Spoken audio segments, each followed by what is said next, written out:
नमस्कार बंधुरा बर्नाज ইয়ামি किचेनेर आरो एकटी नतून पर्वे आपनादेर सबाइके वेलकाम। आज के आमी शेयर करब खूब इजी एकटी टिफिन रेसिपि।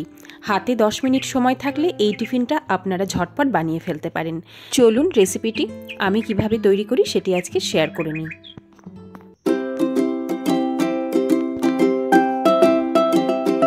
আমি প্রথমে একটা বড় সাইজের আলু গ্রেট করে ধুয়ে নিয়েছি আর একটা গাজর গ্রেট করে নিয়েছি। মিডিয়াম যে গ্রেটারটা সেটা দিয়ে আমি গ্রেট করে নিয়েছি।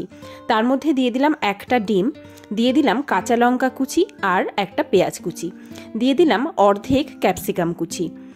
কাঁচা লঙ্কাটা আপনারা আপনাদের ঝালের প্রয়োজন অনুযায়ী ব্যবহার করবেন। আমি 3-4টে কাঁচা লঙ্কা ব্যবহার করেছি। আমি কিছুটা ওটস গুঁড়ো করে নিয়েছি। এখন এখানে মোটামুটি 4 টেবিল চামচ পরিমাণ ওটসের গুঁড়ো ব্যবহার করলাম। দিয়ে দিলাম স্বাদ অনুযায়ী বিট লবণ আর ব্যবহার করেছি খানিকটা গোলমরিচ গুঁড়ো। এই রেসিপিটায় গোলমরিচের গুঁড়ো ব্যবহার করলে খুব সুন্দর একটা ফ্লেভার আসে।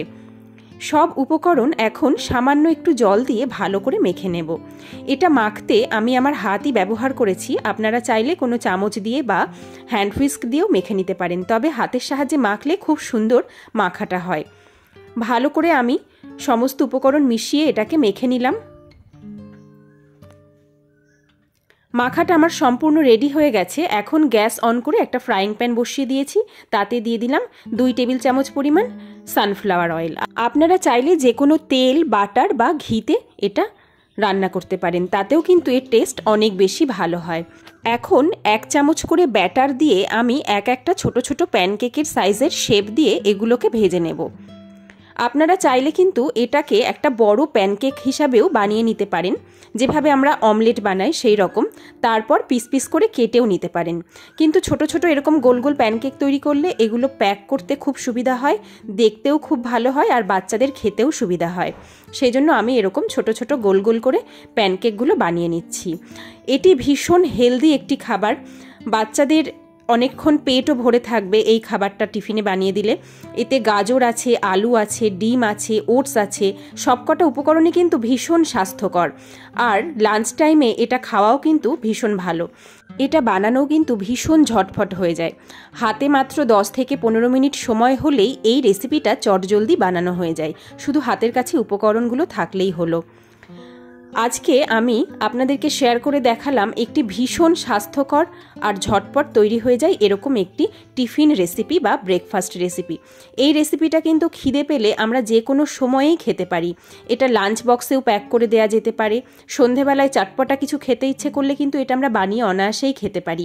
এই খাবারটা খেলে যেমন পেটও ভরবে, সেই সঙ্গে কিন্তু মনটাও ভরবে। এক পিঠ প্রথমে হাই ফ্লেমে আমি লাল লাল করে ভেজে নিয়েছি। তারপর গ্যাসের ফ্লেম কমিয়ে এগুলোকে উল্টে দিয়ে 5 মিনিট লো ফ্লেমে ভেজে নিয়েছি। দুটো পিঠই এরকম সোনালি রং ধরা পর্যন্ত ভালো করে উল্টে পাল্টে ভেজে নিতে হবে। এগুলো আমার সম্পূর্ণ রেডি হয়ে গেছে। দেখলেন তো কত চটজলদি ঝটপট করে একটা সুস্বাদু ব্রেকফাস্ট রেসিপি বা টিফিন রেসিপি আমি আজকে আপনাদের সঙ্গে শেয়ার করলাম। আপনারা কিন্তু এই রেসিপিটা একবার ট্রাই করে দেখতে পারেন।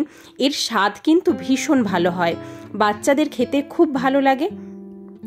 বাড়ির বড়রাও কিন্তু আনন্দ করে অনায়াসে খেয়ে নেয়।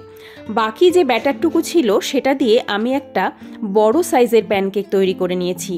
এখন আমি মেয়ের টিফিন বক্সটা আপনাদের সঙ্গে শেয়ার করে নিলাম যে আমি কিভাবে রেডি করেছি। আমি প্যানকেকগুলো প্রথমে একটা সাইডে দিয়ে দিলাম আর দিয়ে দিলাম কিছুটা পরিমাণ কেক।